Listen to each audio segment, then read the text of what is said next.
সীমালঙ্ঘন না করি। অনেকে আমরা এবাদতের সীমালঙ্ঘন করে ফেলি। বিশ্বনবী ইসলাম যেটা শিখিয়েছেন এর বাইরে যে অতিরিক্ত বুজুর্গ হতে চায় এরকম আচরণ নেই, করা যাবে না, কোনো ক্ষেত্রে সীমালঙ্ঘন করা যাবে, এমনকি যুদ্ধক্ষেত্রেও না। বিশ্বনবী ইসলাম বলেন খবরদার যুদ্ধক্ষেত্রেও সীমালঙ্ঘন করো না। কি সুন্দর ইসলাম আমরা পেয়েছি। বিশ্বনবী বলেন খবরদার যুদ্ধের ময়দানে কোনো নারীর গায়ে হাত তোলো না, কোনো শিশুর গায়ে হাত তোলো না, কোনো গবাদি পশু হত্যা করো না, কোনো তথ্যক্ষেত্র ধ্বংস করো না, এবাদতরত অন্য ধরনের কোনো সন্ন্যাসীর গায়ে হাত তুলো না। বলেন সুবহানাল্লাহ। তাহলে আমরা সমাধান করতে পারবো।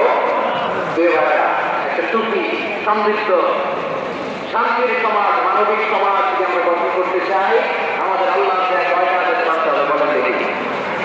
সবাই বলেন কয়টা? আর বেঁচে থাকতে হবে কয়টা জিনিস থেকে? আওয়াজ বলেন কয়টা? আচ্ছা, আদেশ নাম্বার 1 কি ছিল বলেন? আল্লাহ আদেশ কি? 1 নাম্বার আদাল, ন্যায় পরায়ণতা। আমরা সুবিচার, সুশাসন, ন্যায় বিচার চাই কি চাই না?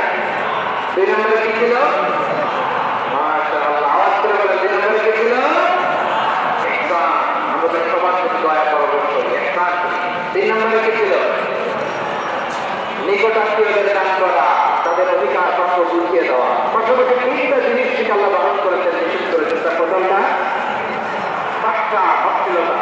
অশ্লীলতার সাথে আমাদের কোনো সম্পর্ক। আজকের এই ঐতিহাসিক চট্টগ্রামের ব্যাগ ময়দান থেকে আমরা যত ধরনের প্রকাশ্য দৃশ্যমান অদৃশ্যমান সব অশ্লীলতা থেকে নিজেদেরকে মুক্ত ঘোষণা করলাম। অশ্লীলতাকে আমরা না বলে দিলাম। আওয়াজ করে সবাই বলুন নো। অশ্লীলতার সাথে আমাদের সম্পর্ক। 2 নম্বর নিষেধাজ্ঞা কি ছিল? আল মুনকার, সমাজের যত মন্দ কাজ